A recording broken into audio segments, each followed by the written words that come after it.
story of how God was seeking a bride for his son. Each book is different from every other book. I'm trying to give you the keys for you to unlock it for yourself.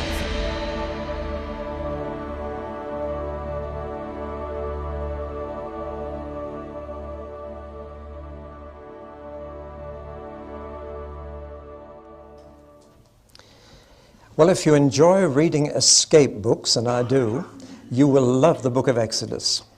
It's the story of the biggest escape in history, I believe.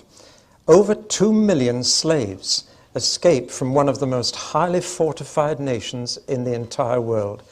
It's a miracle. In fact, it was a series of miracles. So here we have this tremendous escape story. Moses actually saw more miracles than Abraham, Isaac, and Jacob put together. It is just one string of supernatural interventions on behalf of the people. Some of the miracles sound a bit like magic, as when Moses' stick turns into a snake and then back into a stick again. But most of these miracles are clear manipulations of nature. They certainly couldn't come under that blessed title of psychosomatic miracles. In these instances, God is actually manipulating what He's created for the good of His people. Now, the whole event of the Exodus had a profound significance in two regards. First of all, it had national significance for the people we call Israel. This was the beginning of their national history. This was when they got their political freedom. This is when they became a sovereign nation in their own right. And though they didn't yet have a land, they were now a people, a nation, with a name of their own, the name Israel. And forever afterwards, they have celebrated this event once a year. They hold their Passover, much as in America they celebrate July the 4th for the day of their independence. But it also has spiritual significance, and not just national significance, because this was when they discovered that their God was the God who made the whole universe, and that therefore He could control what He had made for their sake. They actually came to believe that their God was more powerful than all the gods of Egypt put together. Ultimately, they would realize that their God was the only God that existed. And Isaiah keeps emphasizing that there is no God beside me. But at this stage, they were to discover that their God was more powerful than every other God, that He was the supreme God. It's here that He has the title El Shaddai, God Almighty. But He also has a name, and it is in the book of Exodus that the nation was given His personal name. Somehow when you know someone's name, a relationship becomes more intimate and more personal. That's why you're all wearing badges with your name on, because that helps you to begin to relate in an intimate and personal way. You can peer at the badge and say, "Hello, Peter," and somehow that helps. And God has a name as well as many, many titles, and His name is Yahweh. I don't even know if I'm saying it correctly, because I have yet to find a Jew who will tell me how to say it. They dare not even say the name in case they take it in vain. So I'm hoping I'm pronouncing it right.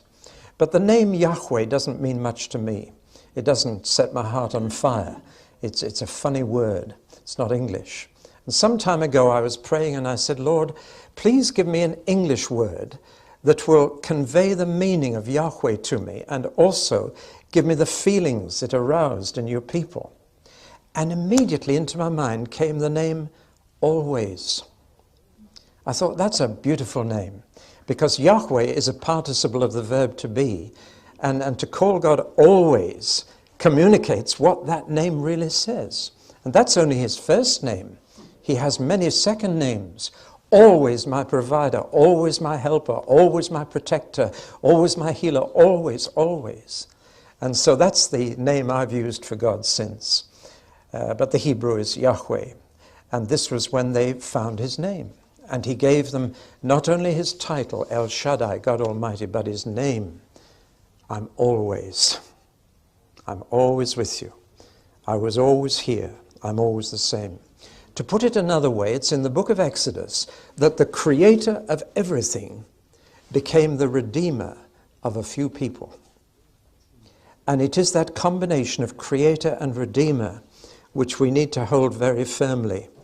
I'm afraid some Christians go to the extreme of only thinking of God as creator, and some only think of his redeeming power, but they belong together. The creator of the entire universe becomes the redeemer of a bunch of slaves. Now, this is one of 5 books of Moses. And when you study them, 4 of them are much the same, and 1 is quite different. Just to mention that difference first, Genesis stands alone, because Genesis is the only one of the 5 books of Moses that covers events before Moses lived. The other 4 all happened within his lifetime, and clearly he wrote the other 4. But these were a bunch of slaves who'd been 400 years in slavery, without their own land, without their own money, without their own whatever. And the result was they needed to be retold their roots. I don't know if you've read Alex Haley's book, Roots. There was a man whose ancestors were sold into slavery and taken from Africa to America and became slaves. And he went back to rediscover his roots before his people were slaves. And he discovered them in Africa. It's a very thrilling story. Well, now Moses had to write the previous history of this people for these slaves so that they knew their roots, they knew where they'd come from. And so Moses clearly collected from people's memory 2 things: genealogies, their family trees, and stories about their ancestors. And the book of Genesis is entirely made up of such memories, and Moses collected them. But with Exodus, he begins his own lifetime. And Exodus, Leviticus, Numbers, and Deuteronomy are a mixture of narrative and legislation, of what happened in their history and what God said to them by way of how they should live. And it's this unique combination of narrative and legislation that characterizes the 4 other books of Moses. And the book of Exodus is typical. The first half of it is narrative, the second half is legislation. The first half is about what God did on their behalf by the way of miracles to get them out of slavery. But the second half is about what God said and how they were to live now that they were free. The first half, therefore, demonstrates God's grace toward them, his free favor in getting them out of their problems. And therefore, the second half expects them to show their gratitude for that grace by living this way. Now, the reason I've emphasized that is this. Too many people, when they read the law of Moses, think that this law was their way to be redeemed by God. No, no. They were redeemed by God first, and then given the law to keep by way of gratitude. Now, that's a very important point. They weren't given the law first. They were set free first, and then they were given the law to live by. And that's exactly the same in the New Testament too. We are redeemed, and then we're told how to live holy lives. You don't become a Christian by living right first. You become a Christian by getting redeemed first and liberated. And then you live right, so that liberation comes before legislation. They're set free, and then they're told, now don't abuse your freedom. Use it properly. So here they are set free from Egypt, but here they enter into a covenant or a marriage with God at Sinai, and it takes the form of a wedding service. God says, I will, and then the people have to say, we will. And literally they are married, and it's called a marriage. And what follows is called a honeymoon. And then the marriage has to begin in the land, in the place of God's choosing. They are liberated from slavery, but not so that they can do their own thing. They go into the wilderness to serve God. They are set free from slavery, but for service. That's an important point. It's the same in the New Testament for Christians. We're not set free to do our own thing. We're set free to serve God, whom to serve is perfect freedom. So redemption comes before righteousness. That's the important point I want to make. The book of Exodus makes that absolutely clear.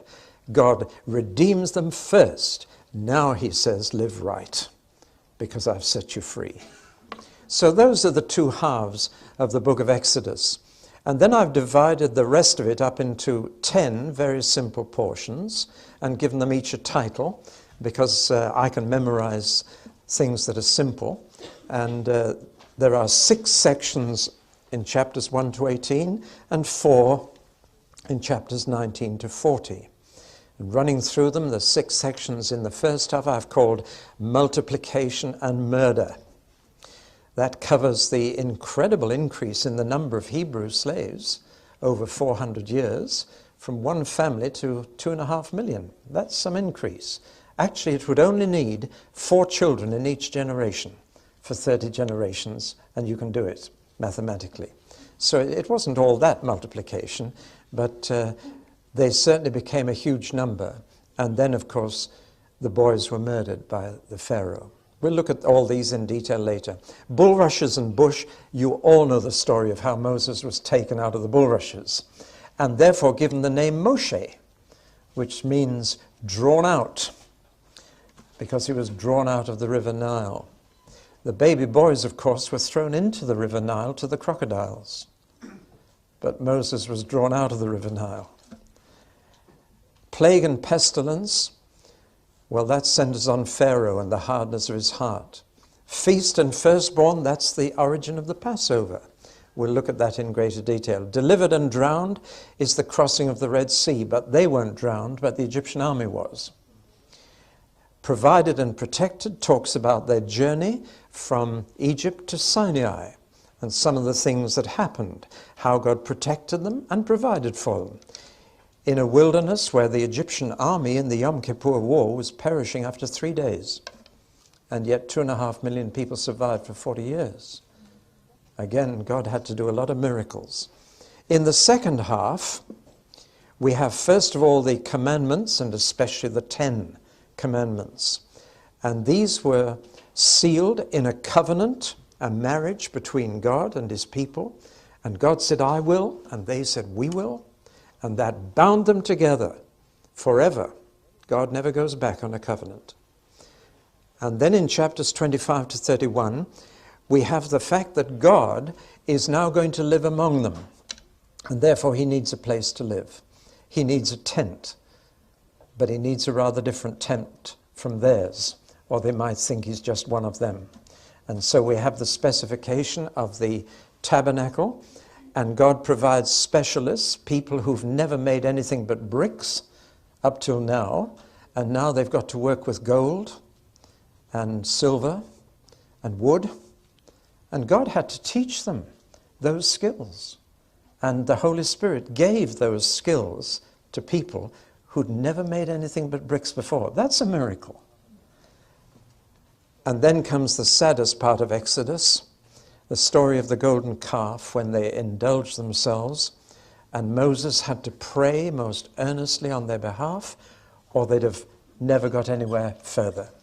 And finally, the book of Exodus finishes with the construction of the tabernacle, its erection, and God takes up residence, and the glory comes down on his tent. In Hebrew, this book is called These Are the Names.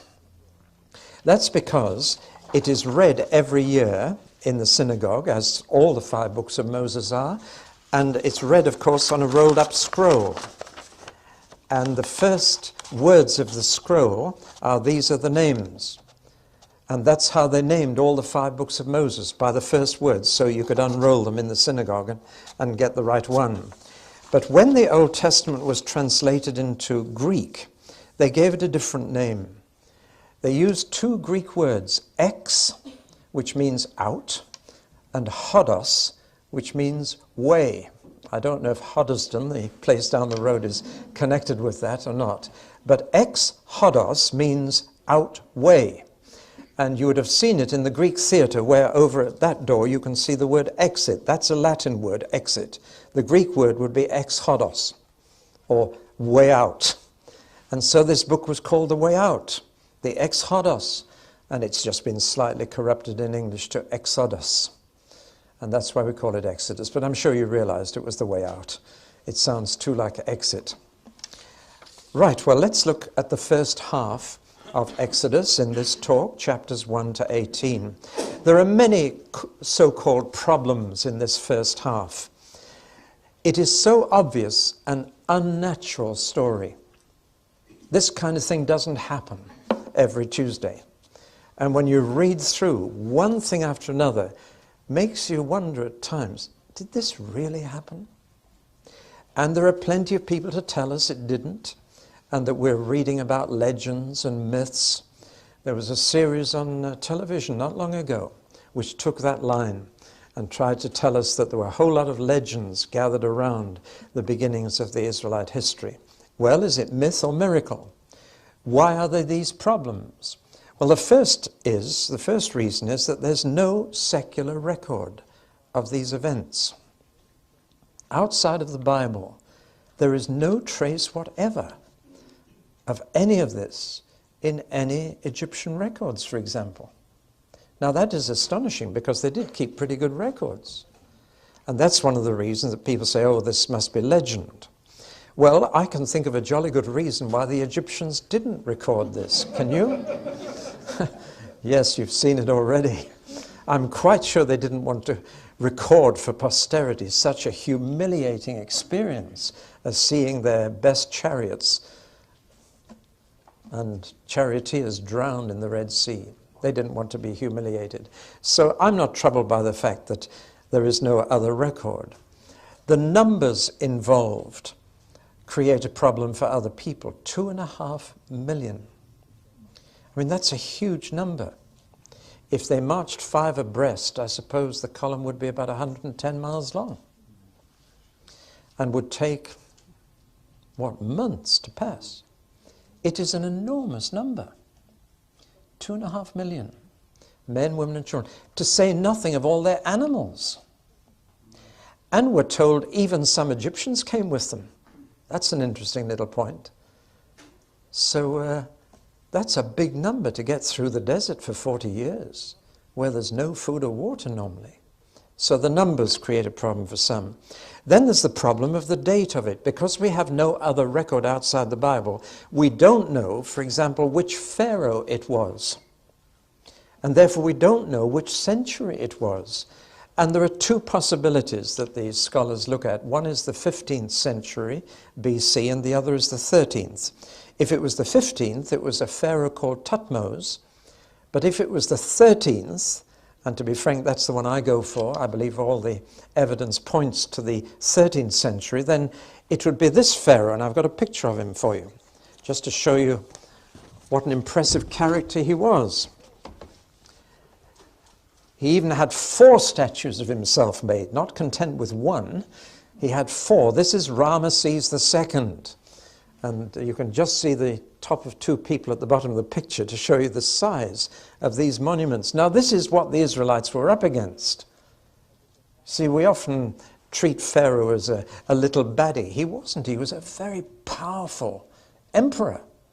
And he had the most powerful military force in the ancient world. A man who could cause those 4 statues to be erected of himself, carved out of the solid mountain. He was no mean character. But in God's sight, he was puny.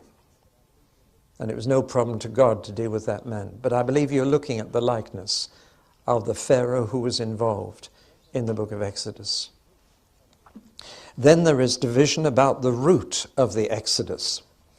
And there are 3 possibilities we're going to have to look at. Again, we don't know exactly which route they took.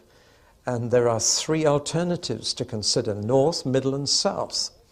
And we'll have to look at those. You see, all these questions have made scholars doubt whether they're reading fact or fiction, or perhaps faction, that modern mixture of fact and fiction which we're now accustomed to with TV historical plays.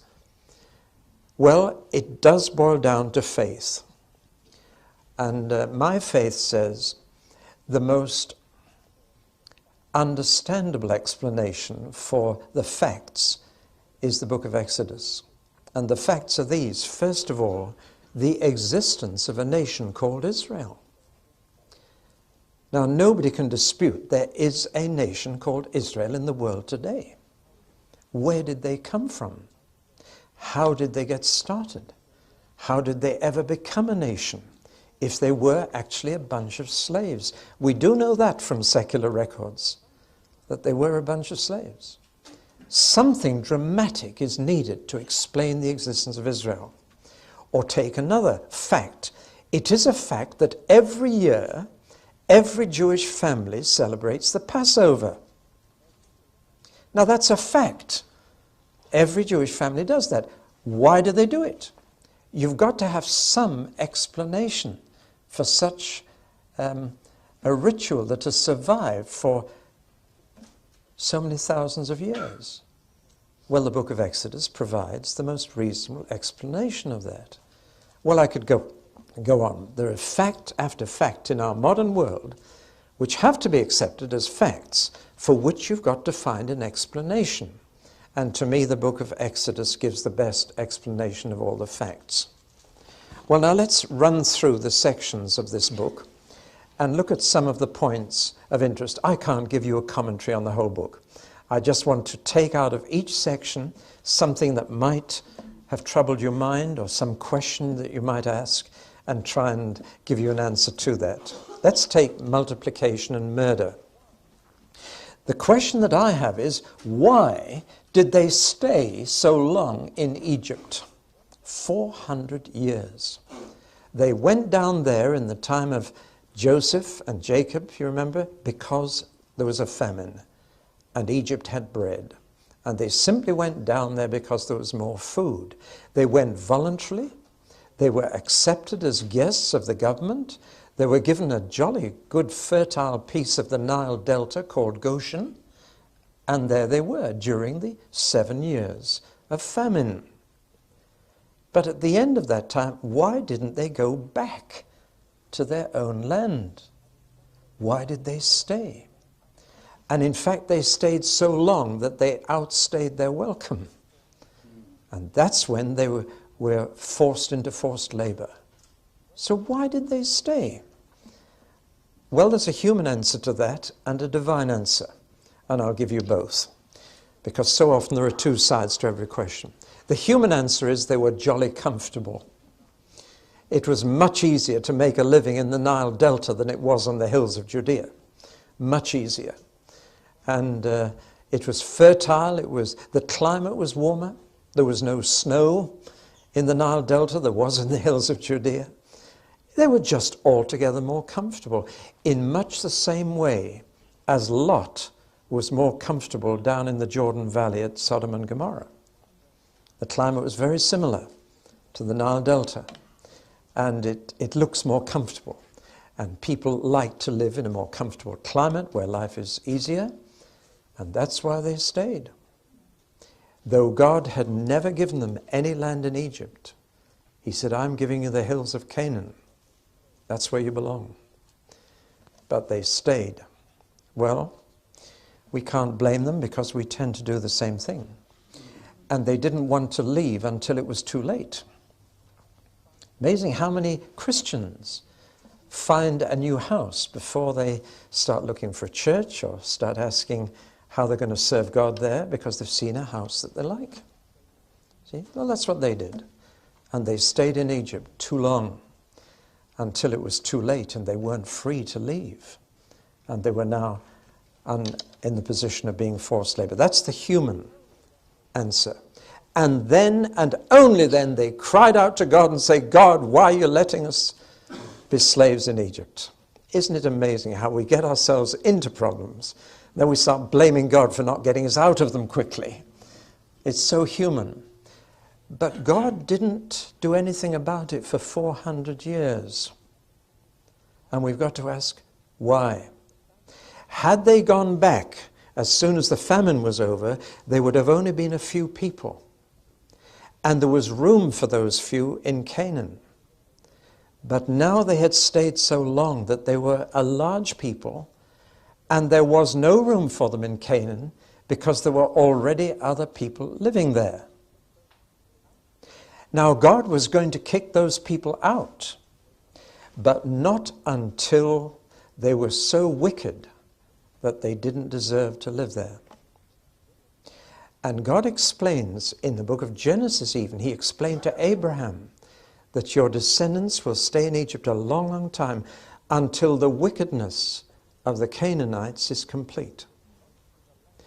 And so before God could empty the land of the Canaanites for all of them now, he had to wait until they became so bad that it would be an act of justice and judgment to throw them out of the promised land and let all the Hebrew slaves in.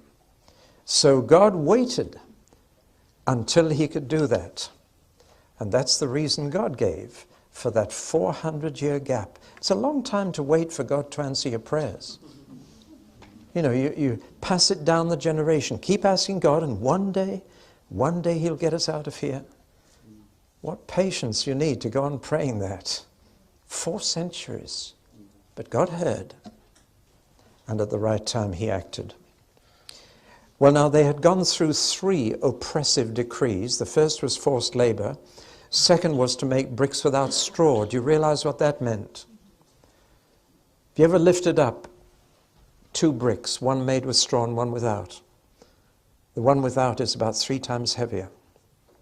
See, the more straw you put in, the lighter the brick, and the easier it is to carry. But bricks without straw, that's heavy.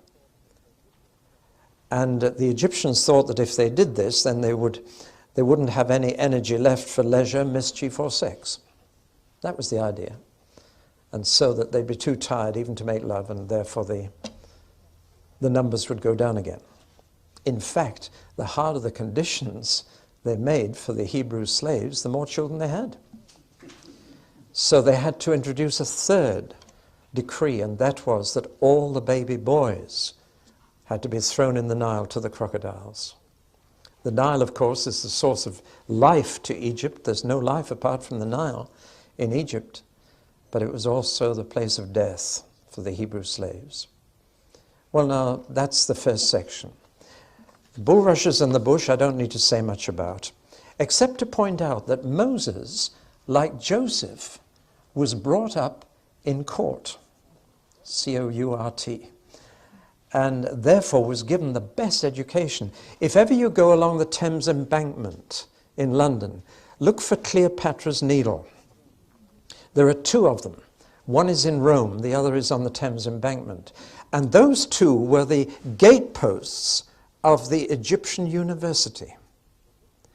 And when you see Cleopatra's Needle, you're looking at something that Moses saw every day as a student.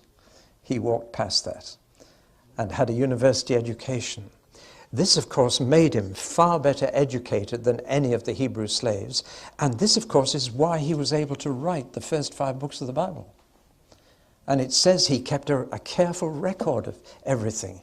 And he collected people's memories. And he put together these 5 books. His education as an Egyptian prince was not wasted. But of course, all that came to a sudden end when he lost his temper with one of the Egyptian slave drivers and killed him and had to flee for his life. Interesting then that he actually spent 40 years in the very wilderness where later he would have to live for 40 years with the people of Israel. So that again, God prepared him for this. I don't know if you can do this, but I can look back on my pre-Christian days and see God preparing me for what happened.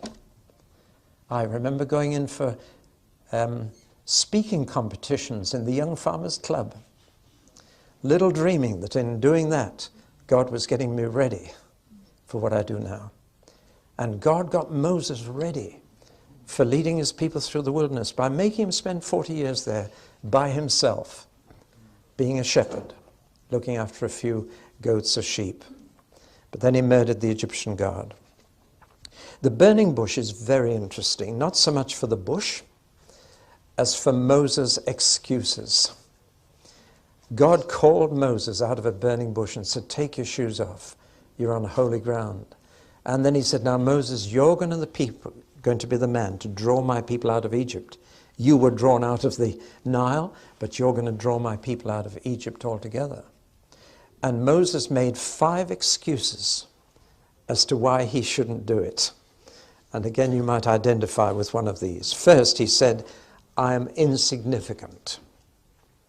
Who am I that anybody should take notice of me? Have you ever said that? Well, God said, I'll be with you. Who am I? I'm the important one, not you.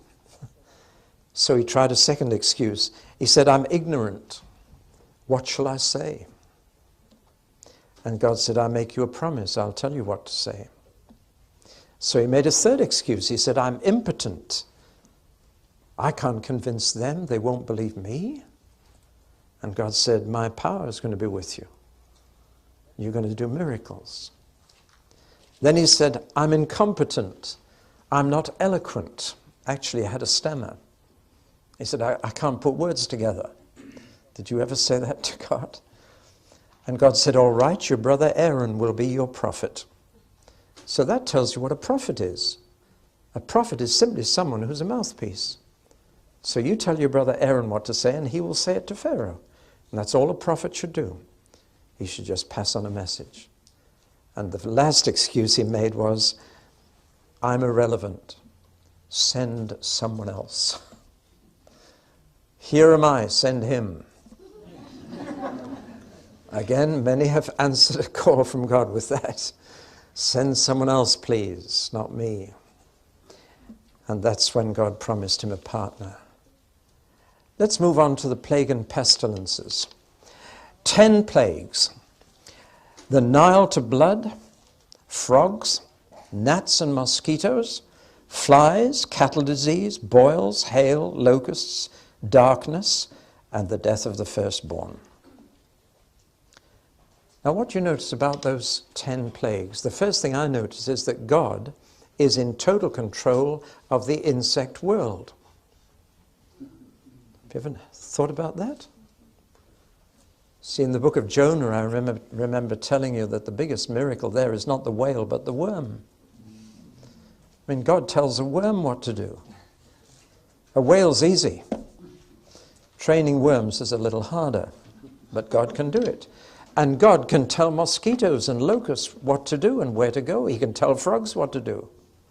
Tremendous sense of God's control of what is created in these plagues. But there's something else about these. First of all, do you notice their increasing intensity? There's a build-up from discomfort to disease, to danger, to death. The plagues gradually got worse as Pharaoh and the people refused to respond to these warnings. But I think what many Christian readers miss is that this was a religious contest. This was a contest between gods. Because every one of those plagues was an attack on a particular god worshipped by the Egyptians. And that gives the plagues a real meaning. Let me just run through some of the Egyptian gods. There was Khnum, the guardian of the Nile. Hapi, the spirit of the Nile. Osiris. And it was believed that the bloodstream of Osiris was the Nile. Then there was Hecate, a frog-like god, a god of resurrection. There was Hathor, a mother goddess, was a cow. And then there were a number of sacred bulls. The god Apis was a bull. And the god Mnevis was a bull, the sacred bull of Heliopolis. Then there was a god of medicine. Then there was a sky goddess, a goddess of life. Another one, Seth, was a protector of crops. And then there were 4 sun gods. And on top of all that, Pharaoh was supposed to be divine as well. So that can you see that these plagues were specifically directed against Egyptian gods? And the message was very simple. This God of the Hebrew slaves is far more powerful than all your gods. And still they didn't listen. Now there's a bit of a problem about Pharaoh's heart here that I need to mention. It says God hardened Pharaoh's heart. And some, I'm afraid, have made too much of this and erected a doctrine of predestination on it, especially in the light of Romans 9, where Paul talks about God hardening Pharaoh's heart. And you can go overboard on predestination, saying it's up to God to choose whether he softens someone's hearts or hardens them. It's his choice. We don't know why he makes his choice, but he makes the choice, and he chose Pharaoh, and he said, right, I'm going to harden his heart, as if it was a bingo game. And I say that reverently, but that's the kind of God that sometimes is preached, a God who just picks names out of a hat and decides to save some and send others to hell, and harden some and soften some. That's not what the Bible teaches. If you study this carefully, you'll find this. 10 times Pharaoh's heart was hardened. But the first 7, Pharaoh hardened his own heart. And after he hardened it 7 times, God says, right, if that's the course you're choosing, I'll help you to go further down that road. And 3 times, God hardened it for him. Now that puts a whole different light on it to me. God only hardened Pharaoh's heart after Pharaoh had deliberately and repeatedly hardened his own heart. And indeed, that's what God does by way of punishment for people. He says, if you go down this road, all right, I'll help you down this road. If that's what you really want, then I'll give you a push. And the last book in the Bible says, let him that is filthy be filthy still. In other words, if that's the route you've chosen, God will help you down that route. But there's no arbitrary choice here. Pharaoh hardens his heart first, and then God hardens it for him. I've just said that because so often the hardening of Pharaoh's heart has been misused to preach a kind of arbitrary predestination which the Bible doesn't teach. God responds to our choices. And if we persistently choose the wrong way, God will help us along that route to demonstrate his judgment if we refuse to be a demonstration of his mercy. Then we come to the Passover, the feast and the firstborn. This has a direct connection with the 10th plague. The 10th plague was that every firstborn boy in every Egyptian family must die. But that would also happen to the Jews unless they did something about it. What they had to do was to paint some blood on their doorpost. Now, blood is scarlet, maroon, which is the hardest color to see in the dark. Don't know if you knew that, but blood is the hardest thing to see in the dark. You try it sometime. But an angel would see it. And the angel of death would come to Egypt that night, and when he saw the blood on the doorpost, in the dark, no street lamps, just dark, he would pass over that house. Now, the first thing I want to say is they had to get that blood. Before they could put it on the doorpost, they had to have some, which meant that an innocent life had to be killed to get that blood. And then it had to be applied. If they didn't put it on the doorpost, it wouldn't work. So they had to obtain the blood and then apply it. And they obtained it from what we call a lamb, but that to me is a misleading, a little cuddly white thing we think of. It's a ram. It's a 1-year-old with horns. It's a strong animal. And when we call Jesus the Lamb of God, it produces the wrong reaction. He is the Ram of God, as well as the Lion of Judah. And they had to take a ram, a fully grown ram. A 1-year-old ram is equivalent to a 30-year-old man. And that's what they took. And they killed it to get the blood and put it on the doorpost. Then they put the blood outside. They took the body inside, and they ate it after roasting it. And they ate it standing up with clothes on, ready to leave at a moment's notice. They were going to walk for the next 40 years. And they had to take emergency rations with them of unleavened bread. It's all there. And they keep that feast every year ever since. And the youngest member of the family has to say, what does all this mean? And the oldest member of the family then says, this is what God did on the night when every firstborn boy died. And we were saved because of the blood of the Ram.